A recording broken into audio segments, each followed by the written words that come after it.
You're listening to an Airwave Media podcast. We took it all. We brought them to our land. An endless night, ember hot and icy cold. The rage of the earth. We made this curse. Carved it in the blood on our backs. We did not see. We could not, but she did. And in the end... What will I become? Senua's Saga. Hellblade 2. Play it now with Game Pass. Everyone knows therapy is great for solving problems. But getting therapy has its own problems too. Like finding the right therapist, fitting into their schedule, and of course, the cost. Well, BetterHelp can solve those problems. It's totally online and built around your schedule. It's surprisingly affordable too. Connect with a credentialed therapist by phone, video, or online chat, all from the comfort of your home. Visit BetterHelp.com to learn more and save 10% on your first month. That's BetterHelp, H-E-L-P. Recorded in Chicago, Illinois, with your hosts, Ken, Matt, Neal, and Jeff. This is Triviality.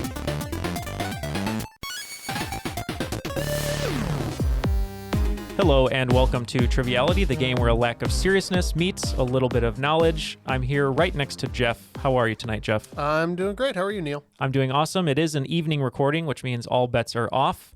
And speaking of all bets are off... I would say that's not the only thing off right now, Neal. Yeah, Ken and Matt both off tonight. Yeah. What are they doing together? Well, first of all, they didn't send us a letter requesting off. But they decided to go... Even though it's in our bylaws, it's very clear we need a minimum of 3 weeks. That's right. Beforehand. At least 3 weeks. Non-refundable. Well, they both wanted to know if the phrase kick a can down the road was true. So they're actually just in the alley right now kicking cans down the road, but they can't be bothered to come in here. That's too bad. But I heard we have some great guests to fill in for him. Is that right? That is right. We have some very, very special guests. So we always talk on the show about having, a large council, a large team of lawyers. We also have a large team of doctors, and we wanted to celebrate both of those factions. But also, this is one of our last 10 episodes before we hit 300 episodes. And each of these episodes is celebrating the patrons who have helped us get to where we are, including the patrons that we've had in the first year of existence, all the way up to the middle and even most recently. So starting with our host today, we're super excited to have him return to host a game and just to hang out with us. He is coming to us from Pittsburgh, and he is one of our counsel. He is a lawyer. He started on Patreon November 15th, 2020. And is a Dutch enthusiast on Patreon, and that is David Fudor. How are you, David? Hey, Neal, Jeff. A pleasure to be here as always. This is the first time I've been here since your sort of exciting financial announcement, and all the best to you guys, and couldn't be happier. I feel like I'm sort of an investor in a startup that has gone, that has sort of exploded. So I couldn't be happier for you guys. And I heard something about, maybe doing live shows. I can think of a great city where I would love to have Triviality come to, the promised land of Pittsburgh, Pennsylvania. Well, thank you for the compliment. It means a lot. And yes, Pittsburgh is such a great city. We'd love to do that.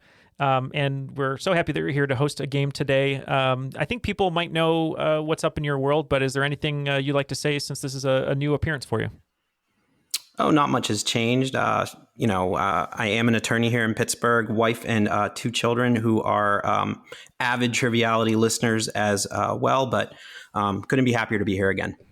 Well, thank you very much for joining us.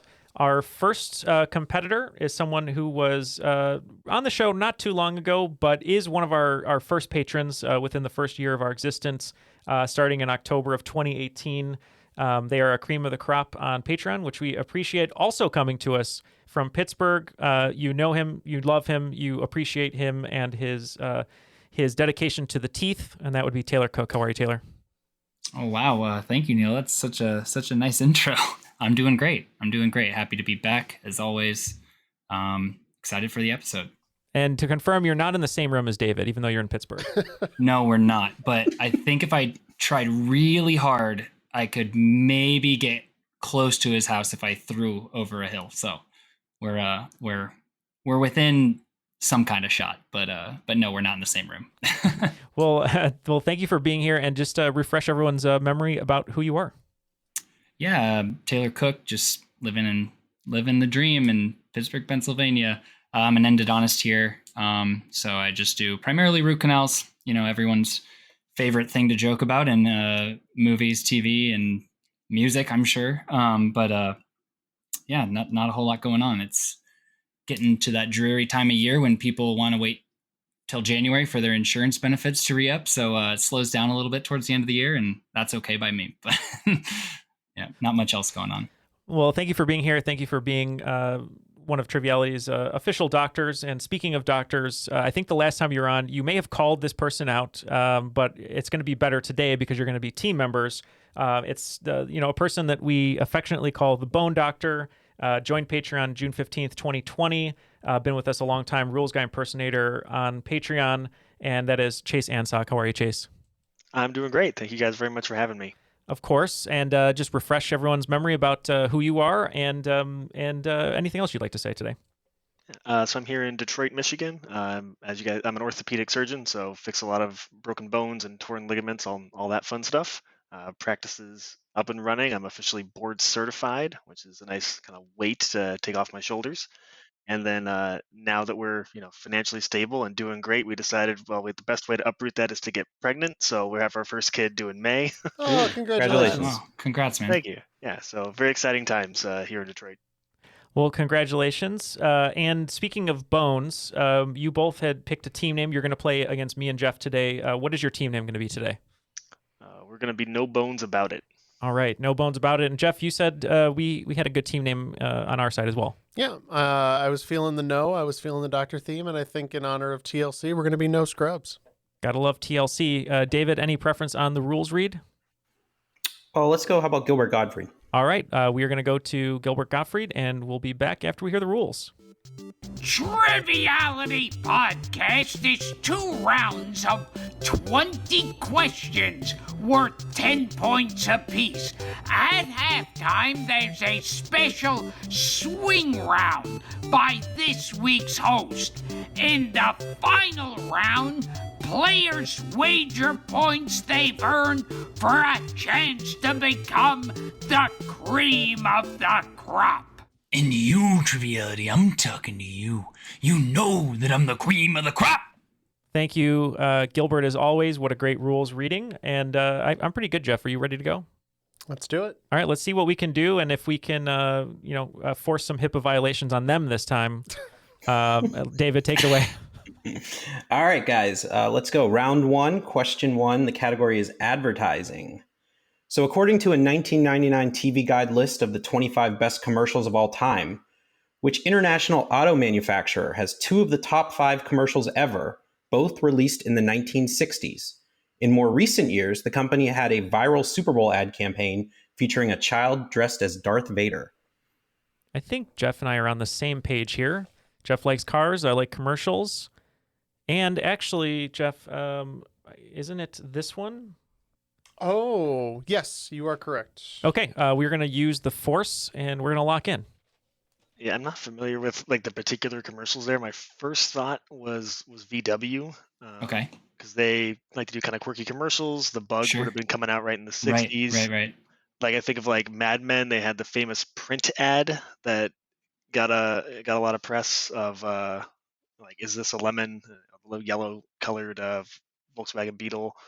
But the Darth Vader commercial totally eludes me. Yeah, I unfortunately am a notorious non-watcher of the Super Bowl, so that's unless certain teams are in it. But yeah, I don't know that route in. But that sounds like a really well thought out rationale there. So I'm all aboard with the Volkswagen. Cool. So we're gonna go with Volkswagen VW. Yep, we discussed over here and got a little tap from Dutch Boy, even though he's from the Netherlands, but he said Volkswagen, so we went Volkswagen. Well, points to both teams. The number 3 commercial was called Funeral Procession. The number 4 commercial was called Driver Helps Out Snowplow Driver. The answer was Volkswagen. Points to both. Nice job, Chase. Great job. Okay, round 1, question 2. The category is politicians. So other than FDR, who is the only person to appear on a major party presidential ticket as either president or vice president for 4 consecutive elections? I think we can lock in, Neal. Oh, that's better than my answer. So I don't know if you can tell what that is, but I like your answer better. Okay. We're going to lock in. All right. I'm not the best with presidents here, but something that I think maybe with Grover Cleveland, because he had that gap thing. So maybe he like somehow lost a follow-up election and then kept running, and maybe he was on vice president ticket before that, or yeah, because he could have lost one right before. Right. Or he could have won as a vice president previously too. You know, yeah. I don't actually know if he was or wasn't, but my only other thought would be Teddy Roosevelt, because I know he specifically ran for the Bull Moose Party as president, so that's at least 3, because he had his 2 terms, and then he did one. say major party, so I don't know if that wouldn't count there, because I also thought about like, well, Ralph Nader's been running for the Green Party for forever, so that totally negates my thought. So no, I like the idea. Let's go Grover Cleveland. Let's try Grover. Okay, we'll do that. We'll lock in with Grover Cleveland. All right, so Neal, let me lock this one in real quick. I hope that we're right. If memory serves, Richard Nixon was Eisenhower's vice president. He would have run against Kennedy. He would have then run against LBJ in 64, and he would have run against a Democrat in 68 to win. So that's 4 in a row. So that's what we went with. We went with Richard Nixon. Well, I stumped the group there. Jeff, Barry Goldwater interrupted your streak there in 1964. He ran against Lyndon Johnson. You guys went too far back. You should have gone to 80, 84, 88, 92. George Herbert Walker Bush. Neal was right. Neal. I drew a bush here, and I pointed to it, and I said, maybe it's Bush. But I thought it was just squiggles. I don't know. I'm feeling good tonight, though. My gut is actually on point. I don't have to take any migraine medicine. I took it this morning, so that means I'm clean. So no Limitless pill. Jeff was seduced by the allure of the Milhouse. I was seduced by Barry Goldwater. He saw some flashlights on his notebook, and he was drawn to them, so he had to go there. Seduced by Barry Goldwater might be the title for this one. Oh, man. All right. Well, round 1, question 3. Let's go to music. How about that? So since 2000, 4 different solo female artists have had the #1 worldwide music tour as measured by revenue made in a given calendar year. Name 2 of the 4 artists. For 2 bonus points each, complete the list. All right. Jeff and I are locked in over here. We discussed a bunch of names, and we think we have 2 pretty good ones, but we're going to lock in officially. Okay. So we talked about it quite a bit as well. Had some deliberation, came up with a lot of names, but we decided to lock in with Lady Gaga and Taylor Swift as our 2 top. And then I guess to round out, if we're going to try to complete the list, we also said Beyonce and It's Britney, Bitch.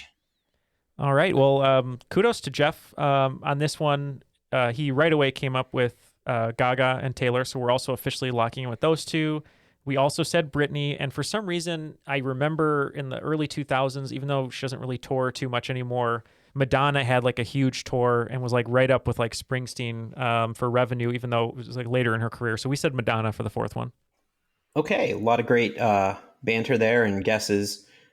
2 points will go out on this question to No Scrubs for the Madonna pull at the end there. So 2 bonus points will go out. The four women you could have said would have been surprisingly #1. I think in the year 2000, Tina Turner had the #1 worldwide tour. Then you could have said Madonna. This is in chronological order. Tina Turner, Madonna, Taylor Swift, and then Pink. Oh, Pink. Really? Wow. Oh. Okay.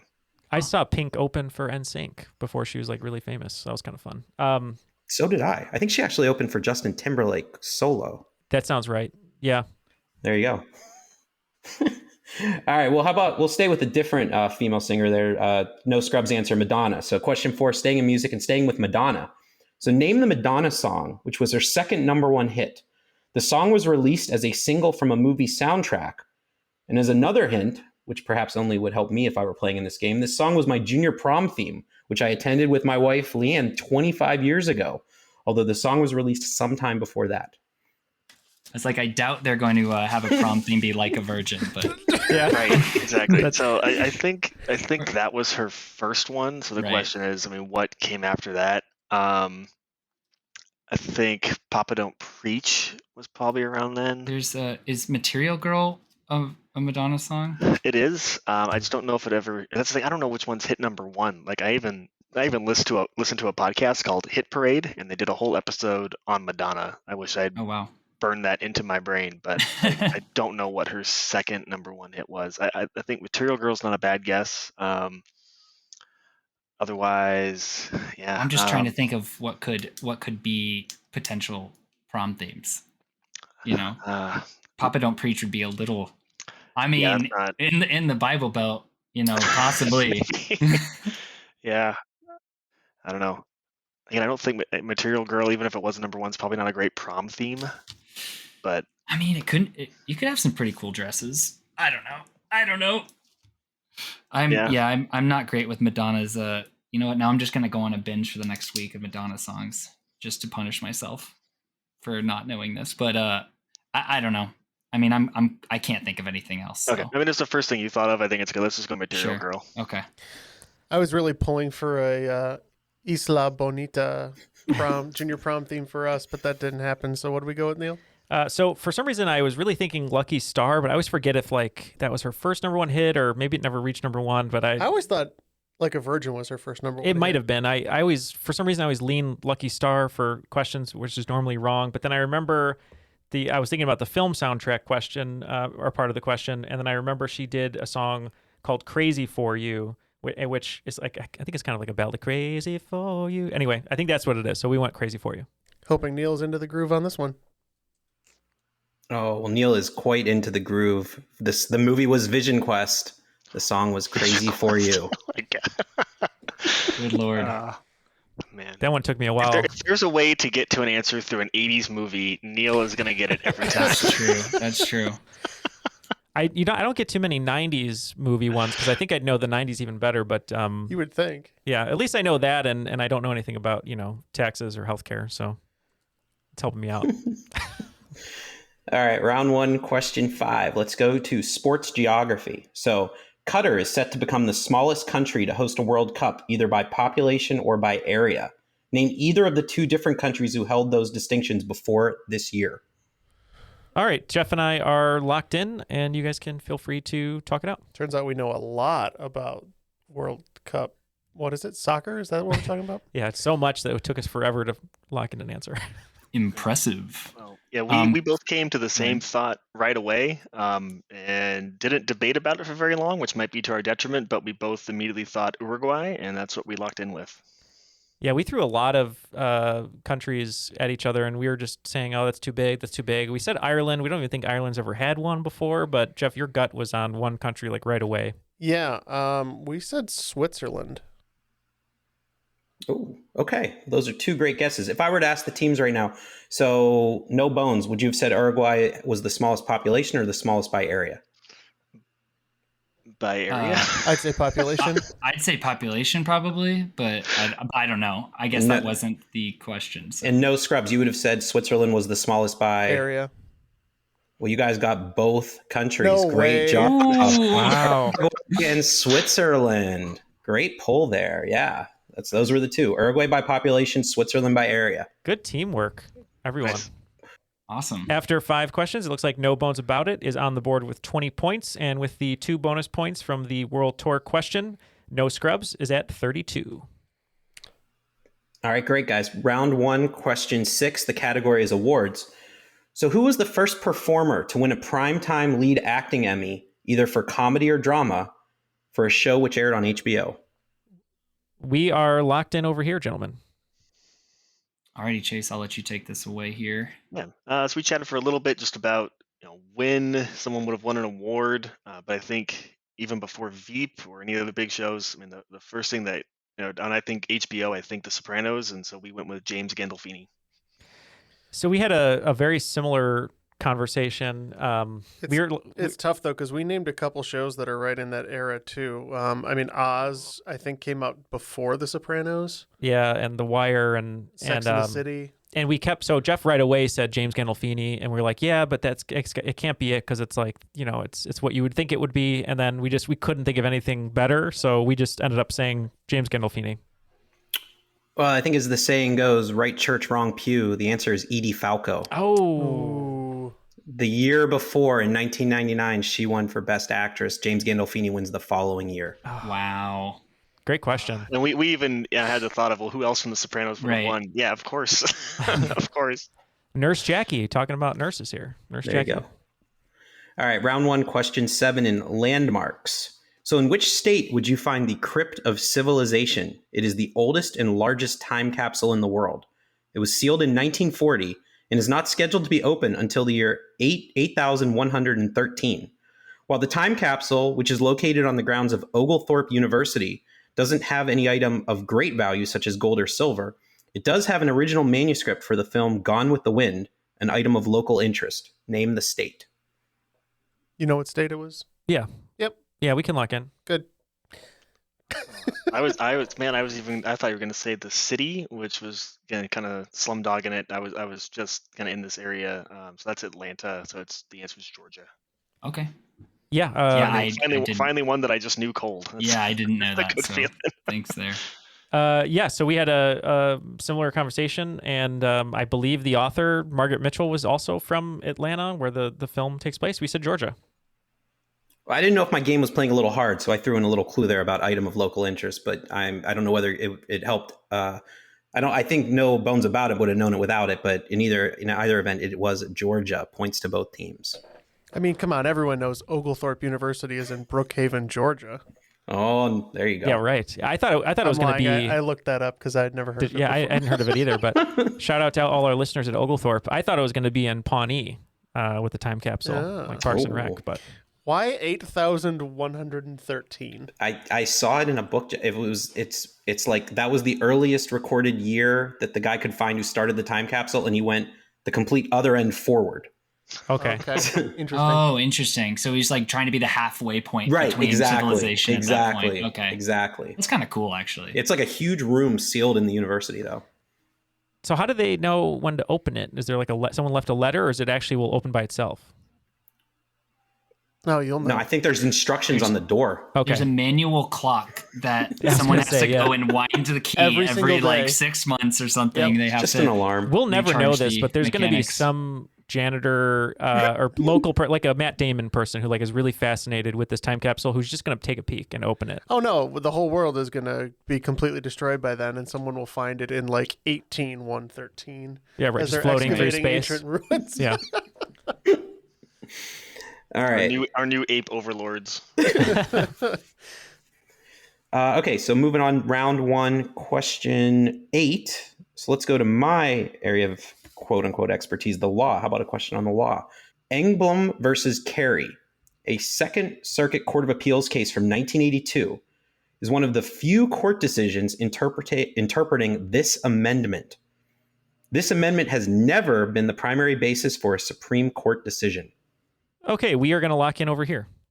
Or as I should say, David, what's the proper law term? Our counsel will submit a notice, or not a notice. What's it called? A brief? A brief. I don't know. Yeah, we'll submit a brief that we're locked in. The verdict? Let's hear the verdict. How about that? Yeah. Are you guys locked in over there? Yeah, we're locked in. Our closing argument was in support of the Fourth Amendment being the answer to this question. Ooh, that's great.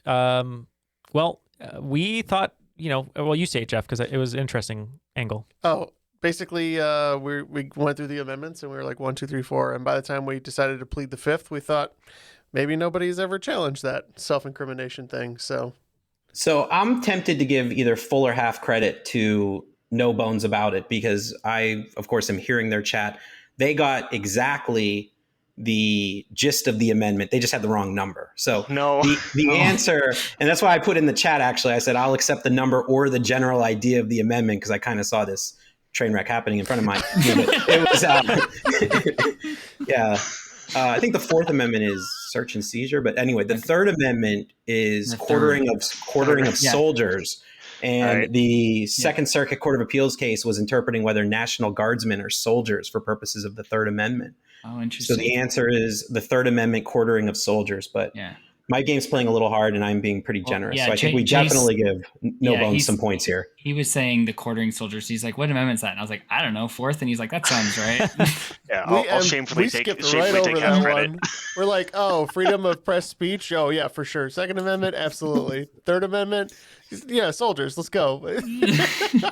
No, there's no Third Amendment cases anywhere. That's one of the few ones.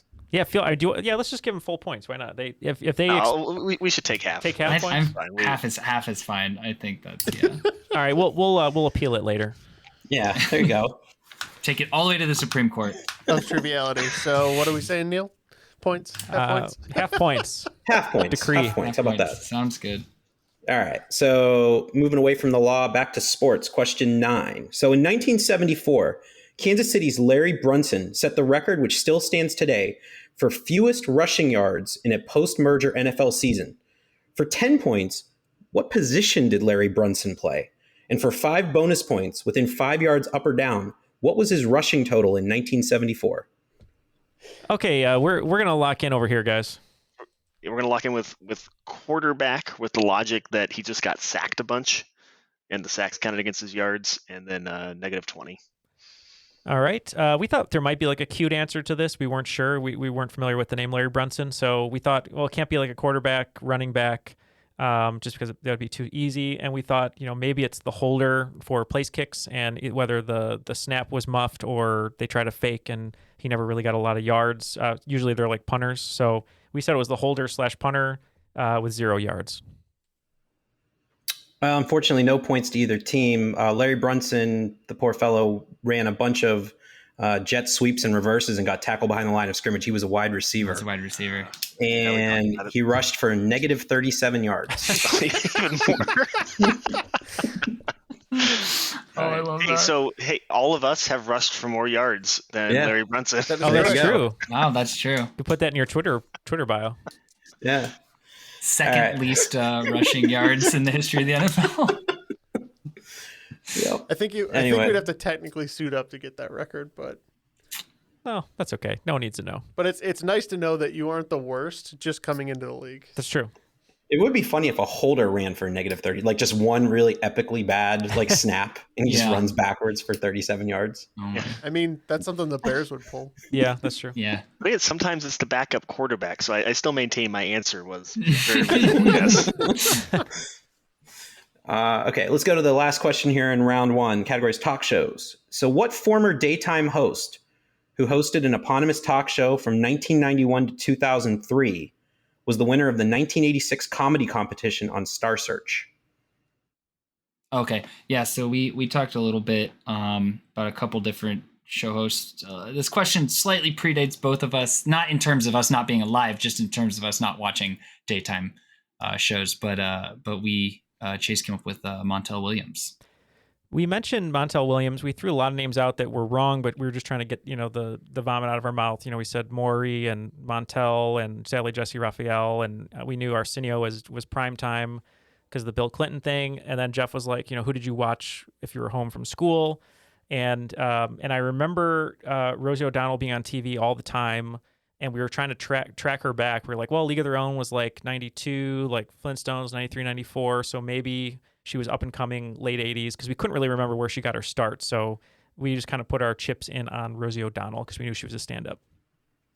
I thought somebody might say Rosie O'Donnell because she obviously has a comedy background. That's not right. It's not Montel Williams. This woman did host her show in Chicago. Her show ended sort of infamously. The answer was Jenny Jones. Oh, Jenny Jones. For everyone listening at home, if you thought it was Rosie O'Donnell, you were very close because her show was 96 to 2002, and she actually got her breakthrough on Star Search in 1984, not 1986. So very close randomly. But after the first round, it looks like No Bones About It has 35 points with the bonus 5 that they got from the legal precedent. And Team No Scrubs is on the board with 47. So still a very close game. Right before we go to David for the swing round, just want to thank them one more time for being patrons. You can join them at patreon.com/trivialitypodcast and help us continue to grow. As we said, They've all been patrons since 2018 and 2020, so they've been with us a long time, and we super appreciate it. And we'd love to just enjoy many more patrons helping us grow, and also getting all of our main feed episodes ad-free. So if you'd like to get them ad-free, you can just download the RSS link on the membership page of your Patreon, and you can get all of our main feed episodes ad-free, as well as all of our bonus episodes that come out twice monthly as well. So if you'd like to join them, go to patreon.com/trivialitypodcast. David, what do we have in store for the swing round? Yeah, so for the swing round, I sort of think is Triviality right now is maybe, my new favorite. It was something I liked watching as kids was game shows, and I kind of feel like Triviality right now is probably my favorite game show to sort of like enjoy. So what I have is 10 final rounds or bonus rounds or unique rounds from game shows. You name the show. And to help, I will also provide the network where the show first aired and the year where the version of the show which featured this round premiered, as many of these shows have had multiple versions. So let's go. Number 1, Fast Money, ABC, 1976. Number 2, The Winner's Circle. And there are 2 possible answers here, either CBS 1973 or NBC 1987. Number 3, No or Go, NBC 2017. Number 4, Without Words, Fox 2017. Number 5, Room to Room Romp, Nickelodeon 1987. Number 6, Mystery Guest Round, CBS 1950. Number 7, Jail Time Challenge, PBS 1991. Number 8, Golden Medley, NBC Radio 1954. Number 9, Face the Devil, CBS 1972. Number 10, The Snack Break, MTV 1987. Okay, we will discuss all of our answers, and we'll be right back. We took it all. We brought them to our land. An endless night, ember hot and icy cold. The rage of the earth. We made this curse. Carved it in the blood on our backs. We did not see. We could not, but she did. And in the end, What will I become? Senua's Saga. Hellblade 2. Play it now with Game Pass. Everyone knows therapy is great for solving problems, but getting therapy has its own problems too, like finding the right therapist, fitting into their schedule, and of course, the cost. Well, BetterHelp can solve those problems. It's totally online and built around your schedule. It's surprisingly affordable too. Connect with a credentialed therapist by phone, video, or online chat, all from the comfort of your home. Visit BetterHelp.com to learn more and save 10% on your first month. That's BetterHelp, H-E-L-P. Okay, all the answers are now locked in. Let's go back to David for the clues, and we'll give our final answers. Okay, so in the swing round for game shows, question number 1 was Fast Money, a show that debuted on ABC in 1976. Jeff knew this one, we think, and we said Family Feud. All right. We went with a show that we think has kind of changed names over time, but we said Pyramid or $10,000 Pyramid. So this is a show where at the end there, you got to give your answers quickly within a time frame, and you got to see what the survey says. It is Family Feud. Yeah, the doctors here were close on so many of these. All right, so number 2, let's go to the winner's circle. There are 2 possible answers, CBS 1973 or NBC 1987.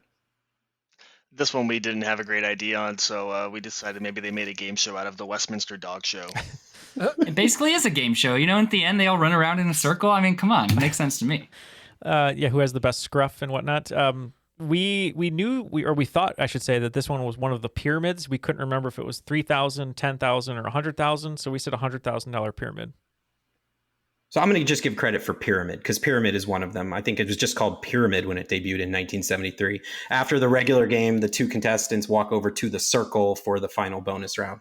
The other game that you could have gave, and I didn't know this until I started researching this, was Alex Trebek's Classic Concentration in 1987. I don't know if anybody remembers that game. Oh, I love watching that on GSN. But yeah, basically you have to remember the pieces as they get flipped over. Yeah. It's like a memory and concentration game. Okay. And every prize was a 1984 Jeep Wrangler. Okay, number 3, going a little more recent here. Know or Go, NBC 2017. We thought that this might be a new iteration of the very popular cash cab, where you either know it or you get out and have to walk yourself, which is kind of how it works anyway. But great guess there too. We had no idea. We just figured 2017, Know or Go. Maybe we thought maybe it's Deal or No Deal. So this was the game where Ellen DeGeneres, at the end of there, if you didn't know the answer, they would drop you down the platform. So it is Ellen's Game of Games. Game of Games, yeah. I should have a friend on that. I should have known that. About number 4, staying in the year 2017, we had Without Words, Fox 2017. We talked about this one for a little bit. I think it's one of the games where there's some music playing and you got to do something with the music. We said maybe beat Shazam, but then we changed our minds and said finish the lyric. Yeah, we went the other way, thinking it was music related. We said beat Shazam. Well, they always tell you to trust your first instincts, Chase, and I wish you did, because it is beat Shazam. So points to no scrubs on that one. So number 5, I think this is probably the most obscure one on the list. Let's go Room to Room Romp, Nickelodeon, 1987. Definitely before my time of watching Nickelodeon game shows. I seem to remember there being something that was called like Games and Sports, Nickelodeon Games and Sports, that they just shortened to GAS. So I just guessed GAS. This is what me and Taylor referred to ourselves on the 3rd floor of Courier Hall at University of Iowa, Room to Room Romp. But we over here said Double Dare. Well, that's close, Neil. If you were a child of the 80s, Double Dare was often followed by the show Finders Keepers. And that is the answer to that question. It was basically where children run around a big giant house and they have to rummage through rooms to look for clues and things like that. I forgot about that where one. They had to, what was it? Okay, never mind. I'm just thinking when they had to dig through all the nasty like giant noses and stuff. Is that what? No, that's Double Dare. That's Double Dare. Okay. Yeah. Now we're going to go way back. Let's go to CBS in 1950, number 6, The Mystery Guest Round. All right, I was trying to think of popular game shows from that era that I've seen clips from. I was thinking this is maybe What's My Line? Oh, that's a good guess too. Yeah, we had the same thought. We're like, what's the oldest game show we could think of? And I remember Groucho Marx was on one. I'm not sure if this is the one he was on, but we said You Bet Your Life. So this round is where you had a celebrity come out and they would disguise their voice, and the panel would sort of have to guess who it was. And no bones about it, latched onto this one early on. It was What's My Line? Good job. Very nice, Paul. Points, finally. Points. Good job. All right, number 7. Let's go to 1991, PBS, The Jail Time Challenge. Chase almost immediately said, this is Carmen Sandiego. So that's what we went with. I can't believe we missed this. I know. I feel bad. We just enthusiastically locked in with Oz. So. Go. No, that would be a very adult version, I guess, of this game show. No, I think this was the one where in that round they had the loot, the crook, and the warrant, and it was the Jail Time Challenge on Where in the World is Carmen Sandiego. So more points for no bones about it. Great job.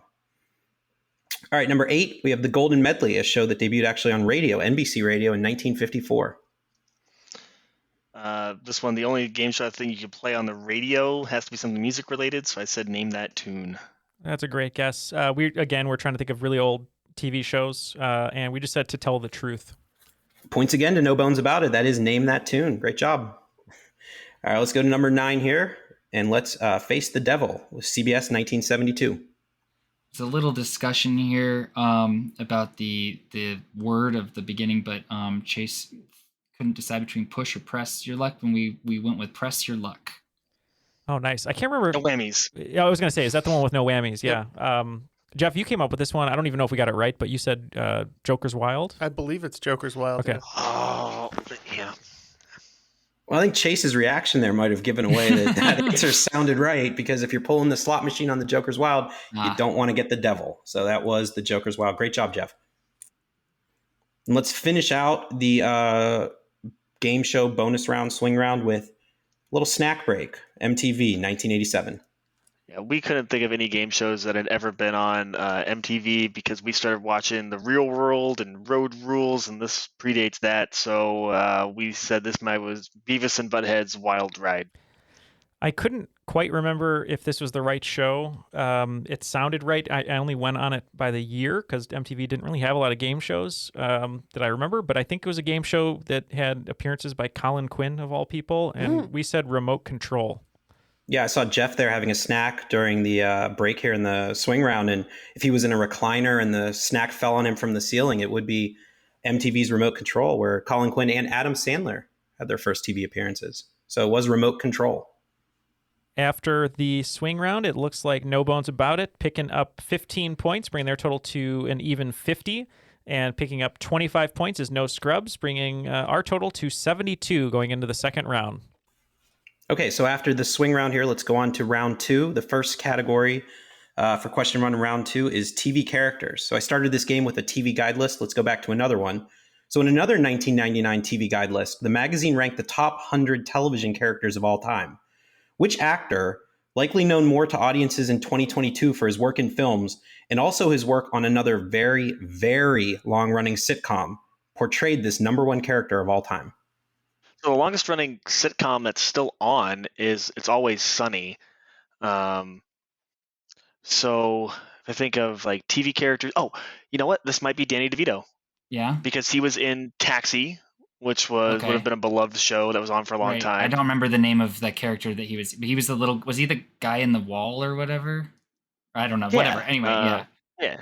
But he wanted the actor, right? So if we say Danny DeVito, that gets us for longest running sitcom. That gets gets someone that would have been known for films and TV for a long time. So I know Danny DeVito was really popular for Taxi. I don't remember the character's name. I can't imagine that he'd be number one of all time. But this was 24 years ago.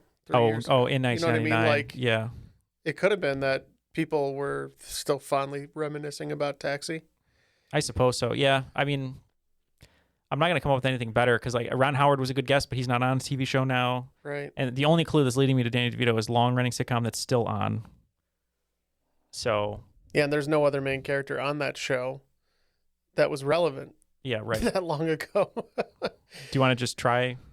Sure. We'll lock in Danny DeVito with a great heap of uncertainty.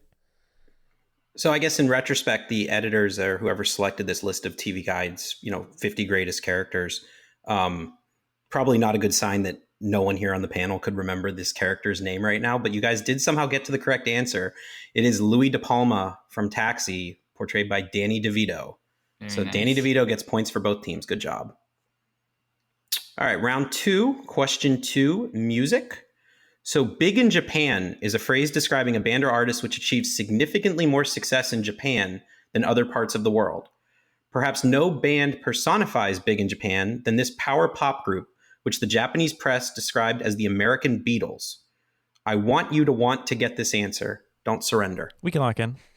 I'm not going to karaoke on the show, but you're going to get stuck with it anyway. But it's I want you to want me. You to want me.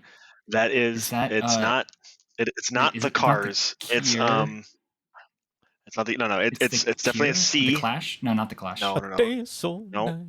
It's And then you said something about surrender, but that's it's the same band. The Cure, right? Surrender. No, it's 100% not the Cure. It's Okay. Hold on, I'm gonna get there. It is. Okay, we're on the right. It's a C. It's Cheap Trick. Cheap Trick. Cheap Trick. Yes. Duh. Okay. That's I want you to want me. I need you to need me. Yeah. That's Cheap Trick. You know what? I think I'm getting those messed up because back in the days where I definitely didn't illegally download anything on LimeWire and or FrostWire and or Napster and or any or any of those other file sharing sites, they would always have the wrong artist with the song name, and I would get them mixed up all the time. But yes, you're right. Cheap Trick. Yes. We agree. We said Cheap Trick. Well, the American Beatles, as Chase somehow worked in his mind palace, came out with it. It is Cheap Trick. Great job to both teams. We're 2 for 2 in round two. Great job. All right, let's go to question three in round two, science. So after hydrogen, H, and helium, He, numbers 1 and 2 on the periodic table, what are the next pair of consecutive elements which chemical symbols share the same first letter? Oh, we can lock in. Oh, sweet. Okay. So I'm going through them in my head because the first 10 pretty much all are one letter. They're not, but they're pretty much all different at least.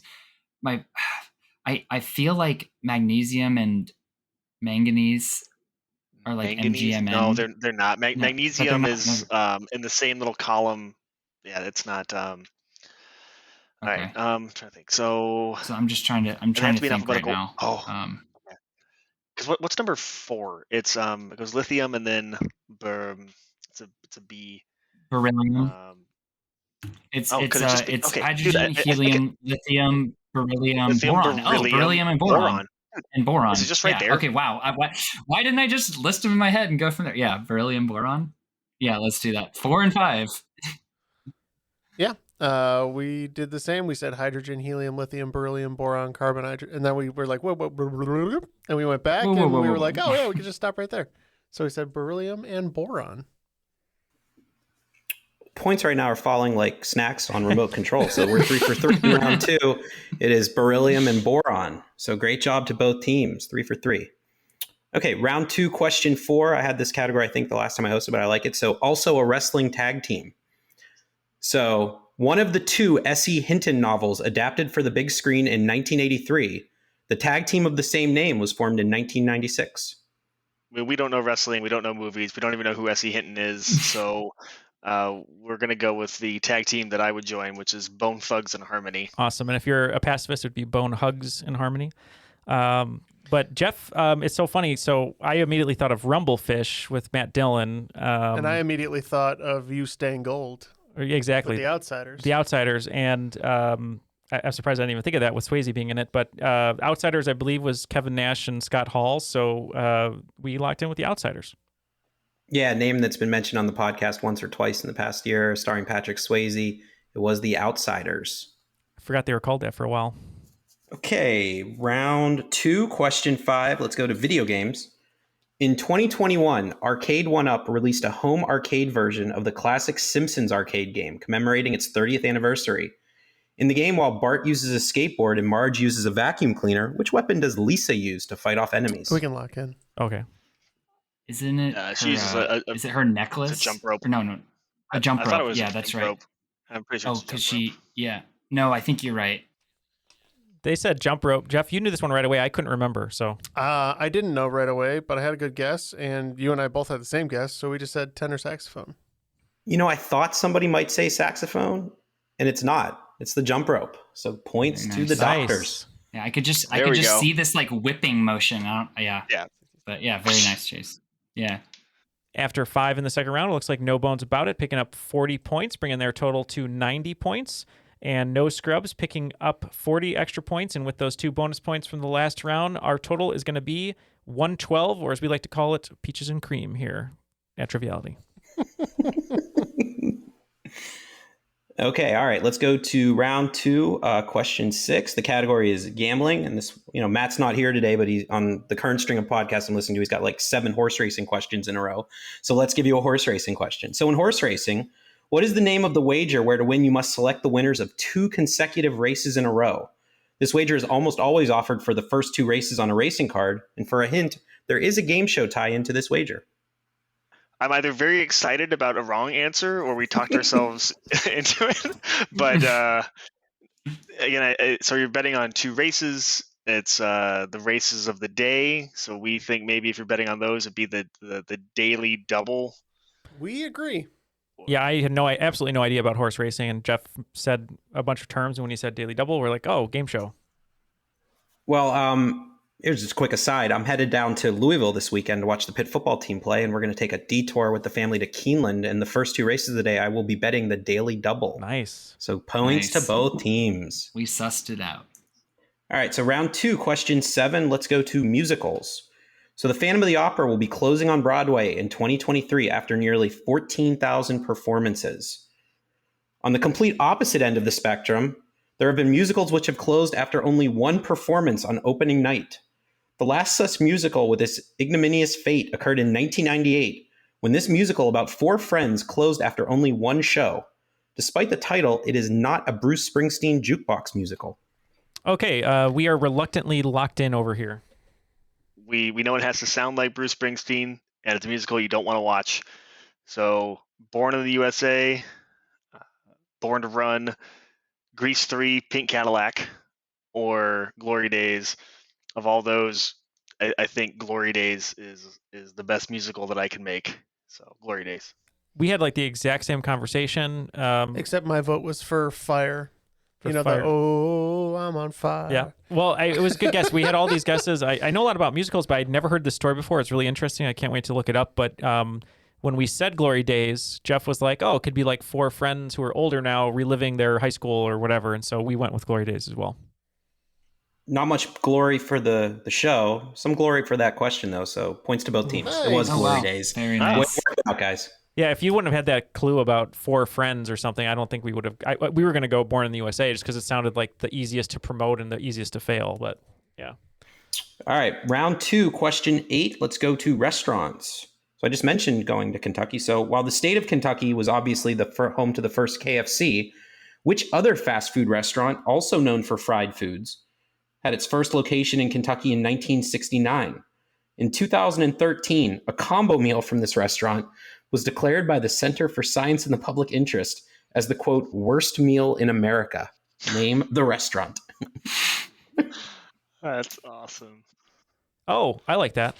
I don't like that, which is why it's my guess. Okay. I can't think of any. Yeah. Jeff has, I guess, a guess that he doesn't like, but it has fried food. We're going to lock in. Okay. So the first thing I can think of, and I'm thinking of like bad fried food, and I've actually never even been inside one of these restaurants, but not that I don't like fast food. To the fast food community, I love you. But to this specific restaurant, I've never had you, and I don't plan on ever going inside you. We'll leave it at that. But would it be Long John Silver's? Another Oz reference. I don't think so. Like, as Long John Silver's, I think is newer. Like, I don't think it goes back that far. Well, I'm just thinking of other fried stuff because they have fried fish I'm thinking of like chicken as well. Yeah. I don't even think this has to be fried, right? It just has to be like disgustingly unhealthy. So I'm thinking of like the old school, like old fast food is like McDonald's, Burger King, A&W. Obviously White KFC's Castle's on pretty there. old, but that's not from Kentucky. I don't know. I guess we go with your first instinct then, because I can't think of a better way to get into it besides what's gross and fried, and I don't ever want to eat the fish at Long John Silver's. So, and I know me some Yum brands, of which KFC and my favorite Taco Bell are a part. They also used to own Long John Silver's, so that was our guess. So I probably would have you guys would have gotten it a lot quicker if I had said the worst meal in America was called the Big Catch. Really proud of my trivia partner from Pittsburgh. First instinct, Long John Silver's. They just look like a health code violation. Fast food. I have never been in nor eaten at one, but I know I never want to, and that is one of the best things in life. Not in a quick aside on Long John Silver's, but again, I'm older probably than most of you, but like in like the mid 80s, that was like they're booming. And if you look, like Long John Silver's had like peaked like mid to late 80s, and then it just had like a precipitous fall. Yeah, they paired it up with A&W's. Right. Like I was reading about it, and it's like I don't think I've seen a standalone just Long John Silver's because it's always with an A&W usually. Used to be like that was like quasi fine dining in Pittsburgh. All right, let's go round 2, question 9, sports logos. This is my son's favorite question. He actually got it right. So almost every current primary NBA logo features either an animal, such as the Bulls, or a basketball, such as the Knicks or Nets, in its design. Or both. There are only 4 NBA teams whose logos do not contain an animal or a basketball. Name any 2 of these 4 teams. All right, we will mute and think about it. Yeah, a lot of them also sneakily have a basketball in them, even if they are the animal logos. Right. I was just thinking of that. Yeah. I'm giving bonus points here. More bonus points. So 2 points. 2 bonus points if you can complete the list. All right. So what's our short list here? So the 2 but again, I feel very good about this. You went with Golden State and Spurs. And the Spurs. Yep. No animal. No basketball. What's on our list of? What else do we have? Had I think Wizards, we had like 4 or 5. We had Wizards, Clippers, OKC. We didn't talk about the Kings, but I'm sure they have a basketball. I can't picture the logo at all either. There's the Nuggets. Okay, so let's just wrap this up. You wanted to go with Warriors and Spurs for sure. Yep. And then I like the Nuggets idea. Of the last ones we have, I have no idea. You want to go to the Wizards just because we hate thinking about them right now? Yeah, let's go Wizards. If they have a basketball, no one's ever seen it. Oh, wait. Is it a basketball with a hat on it, like a wizard hat? I feel like I've seen that before. Dude, if that was the logo, I would have that hat. Okay. All right. That should be the logo. It should just be a bearded basketball rocking like a floppy wizard's hat. I mean, it'd be amazing. Okay, fair enough. All right. Okay. So what are you officially locking in with? Warriors, Spurs as our like real ones, and then Nuggets, Wizards as our bonus. Okay. And Jeff, you had this really. I was having trouble coming up with them. Yeah, I don't watch a lot of NBA. I kind of like it in theory. I just don't really follow it, but I do like some of the logos. We said Cavaliers. I think it's just the C with the sword or whatever. Golden State's round, but I think it's the bridge. I don't think it's a basketball. So that's our official 2. And then we could think of a couple others. Trailblazers, I'm not sure. I don't think it's a basketball, or maybe it's supposed to be. And then we said Houston Rockets. Okay, well, 10 points are going to both teams because the Cavs are correct, the Warriors are correct, and the Spurs are correct. And then No Scrubs is getting an extra 2 points because one of the most iconic logos in basketball is the pinwheel. It is the Trailblazers. So you could have said Cavs, Warriors, Trailblazers, Spurs. Okay, let's move to the final question in round 2. Question 10, the category is candy. First released in 1990, the PB Max candy bar, a chocolate bar filled with cookie and peanut butter, was eventually discontinued despite $50 million annually in sales because allegedly the family behind this candy company simply doesn't like peanut butter. We could try the first one. I'm okay with that. Okay. Yeah. Let's do it. All right, we'll lock in. All right. I mean, they had 2 first inklings. I have 2 first inklings of Hershey's and Mars. And I think Hershey's makes Reese's peanut butter cups. Yeah, they have a whole room in their like Hershey Park of Reese's. Okay, yeah, Mars. Then I would go with Mars because I can't think of anything that Mars makes that has peanut butter in it, and they're the only other family-owned peanut butter or chocolate or candy company I can think of. So and I don't even want to try to venture like Cadbury or anything like that because I have no idea. So right. Well, once you get out of those 2, what I was thinking. That's exactly what I was thinking too, because I know Hershey's makes Reese's for sure. So yeah, let's do Mars. All right, sweet. But Mars makes those delicious peanut butter M&Ms. But we said Hershey because we don't know. Oh, one of the 2 teams is getting points. They are a very unique family, the 3rd richest family in America, very private family. It is the Mars family. Wow. It was Mars. Nice. 3rd richest family in America? Wow. Yep. John Mars family, yeah. Like very private. They never take pictures. It's very kind of unique. But apparently nobody in the family likes peanut butter, so they stopped making it. Screw them. I mean, good for them. After regulation, it looks like team No Bones About It was batting perfect in that second half of the second round, picking up 50 points, bringing their total to 140. And No Scrubs picking up 42 points with the bonuses from question 9, bringing our total to 154, so 14 points between the 2 teams. What are our final round categories to see how this is going to shake out? All right, so here are the final round categories. These are all movies that were filmed in Pittsburgh. So category number 1, sudden death. It is a sports question. Number 2, The Fault in Our Stars, is a books question. Number 3, Adventureland, a geography question. Number 4, Dogma, a religion question. And then finally, number 5, The Silence of the Lambs, a movie question. Okay, the wagers are now locked in. Let's go back to David for the questions. All right, so the final round, these are all movies that were filmed in Pittsburgh. There's quite a few to choose from, but let's go to number 1 here.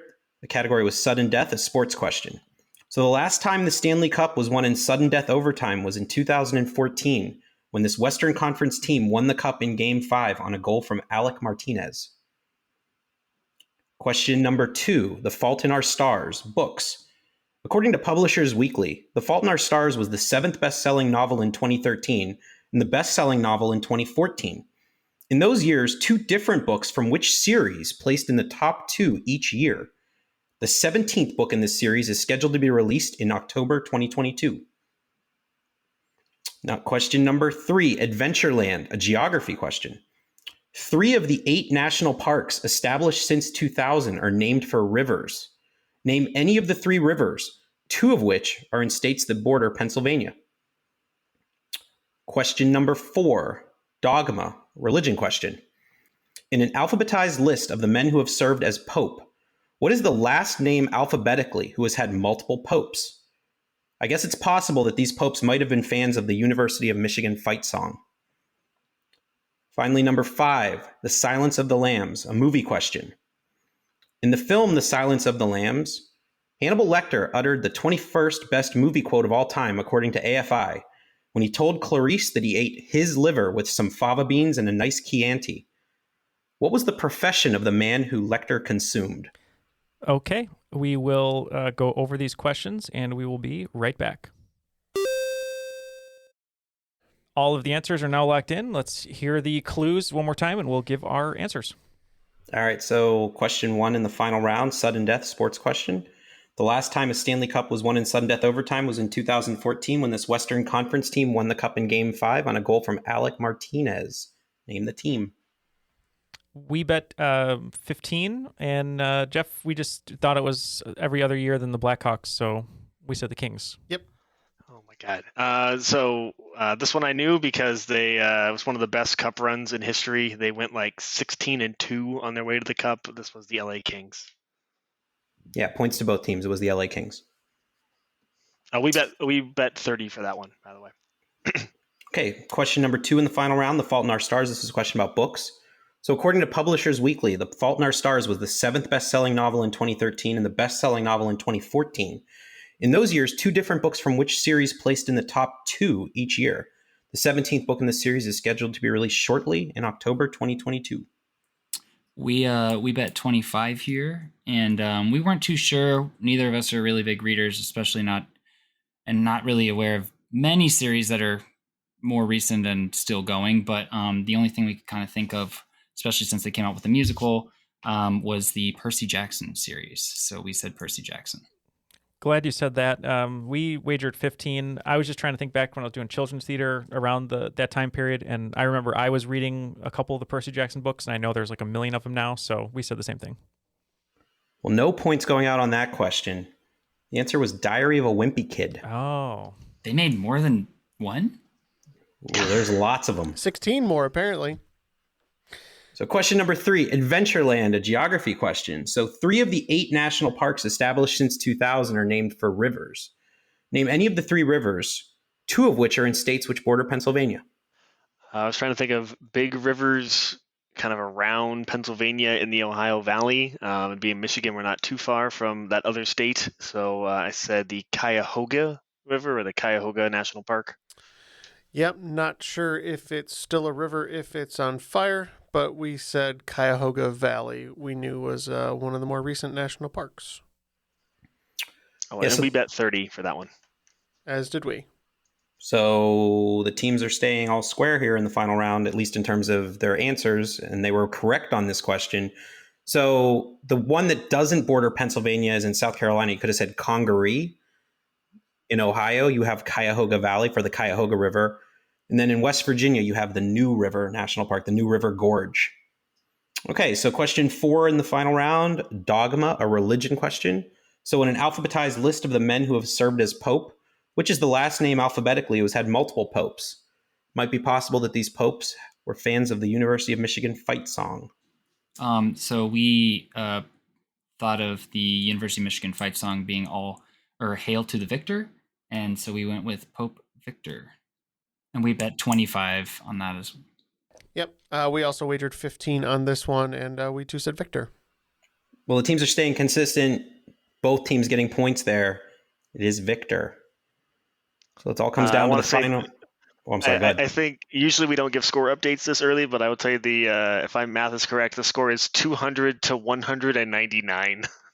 Well, I think that means it was a good game and a close game, and we're coming down here to the final question, and it is a movie question, which Neal's on the other team, but let's see what happens here. On The Silence of the Lambs, in the film The Silence of the Lambs, Hannibal Lecter uttered the 21st best movie quote of all time, according to AFI, when he told Clarice that he ate his liver with some fava beans and a nice Chianti.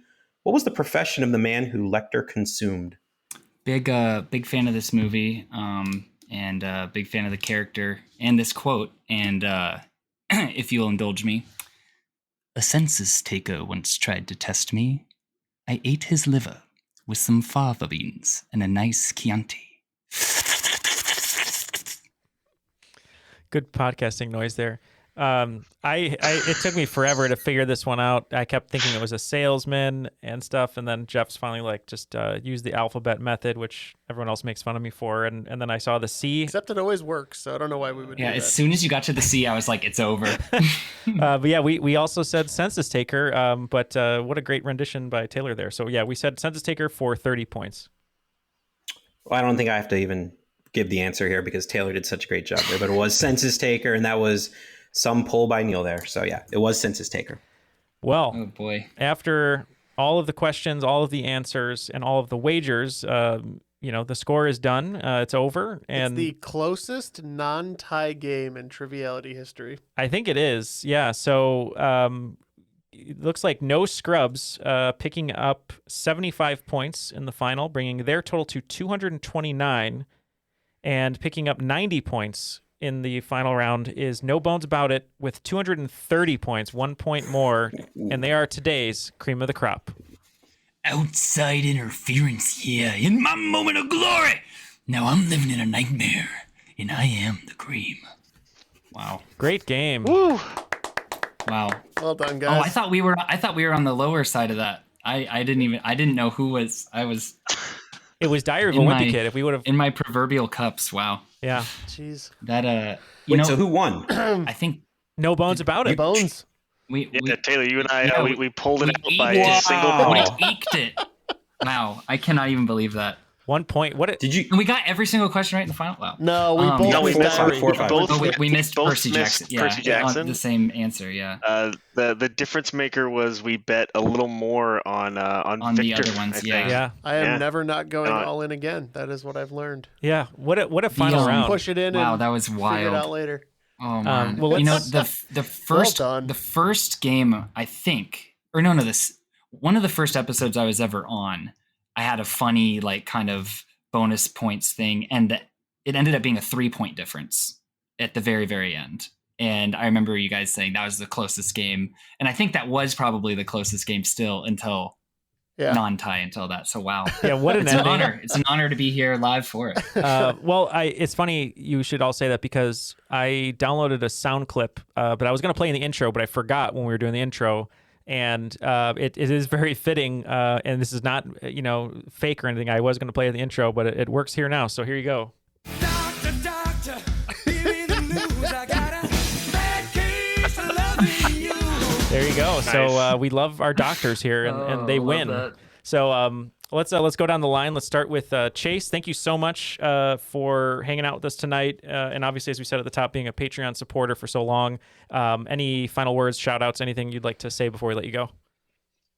No, thank you guys very much for having me. This was a ton of fun. It's always a pleasure being on the show. Thank you to my wife Karina for taking care of the dogs and being very patient while we recorded this. That's definitely appreciated. And then I hope to be on the show again in the future. Like I said, this is a great experience. I love the show. Awesome. Well, thank you for being here and for being so active in our Discord. Join Chase over in our Discord with a bunch of other folks playing games and doing stuff all the time. Another person on Discord and another person we'd love to thank is our friend Taylor Cook, who's been a patron for a very, very long time. Always a pleasure to have on the show. And I know you have some special shout outs too, but any other final words you'd like to say?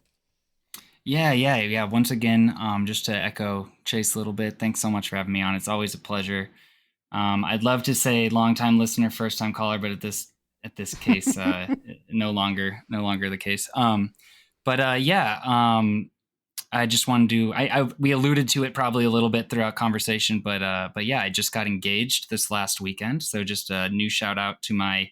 Haven't said this actually out loud before, but to my fiance. Congrats. Who will inadvertently probably I'll force to listen to this episode when it comes out. So. Shout out to you. I love you very much. And then, and everyone else, thanks for making this such a fun recording and a great time, and look forward to being back in the future at some point as well. Awesome. Well, thank you, Taylor. Congratulations again. And David, what a great game you put together today. Thank you so much for taking the time and hanging out with us. Any final shout outs from you? And also, again, thank you also for being a longtime Patreon supporter. Yeah, maybe I'll get off on a real quick rant here, but if you're made it this way into the podcast, I really do hope you support it on Patreon. It's a lot of fun. And when you get to do these podcast things, you get to host, you get to play, you get to hear the show pop up every Tuesday, the bonus content you get. It's just a lot of fun, and it's an interactive experience. And, you get to the level that Taylor and I and, Chase are at, I call Jeff will do my kids' homework. There are hidden perks, which, we don't. It's sort of like behind the scenes. When you're in the club, you're in the club. But, my first time I was on this was in 2020. Pandemic was going on. Bar trivia was sort of shut down. But this sort of supplanted it. And now that we're getting back, and Taylor and I have played in Pittsburgh with, some things, it's just sort of a nice cycle of trivia, and it's a lot of fun. And just a quick shout out to Pittsburgh Bar Trivia, where Taylor and I played a couple weeks ago. These are all my questions, but that Silent Slams question I loved, and it was from Chris at Pittsburgh Bar Trivia, who hosted it. And I was like, I am putting that on the game. I'd never heard that before. And so that's a great little organization. If you're in Pittsburgh and you're playing Bar Trivia, look up Pittsburgh Bar Trivia. Wonderful. Well, yeah, we will. And we hope to maybe come to Pittsburgh and do an event or something sometime soon. That'd be a lot of fun in the new year. Thank you, everyone, for today's great game. As always, you can find Triviality Podcast over at Airwave Media Network. Check out shows like Subtext, Settle the Stars, and Small Things Often at airwavemedia.com. For David, Chase, Taylor, Jeff, and Ken and Matt, who aren't here, my name is Neal, and that was Triviality.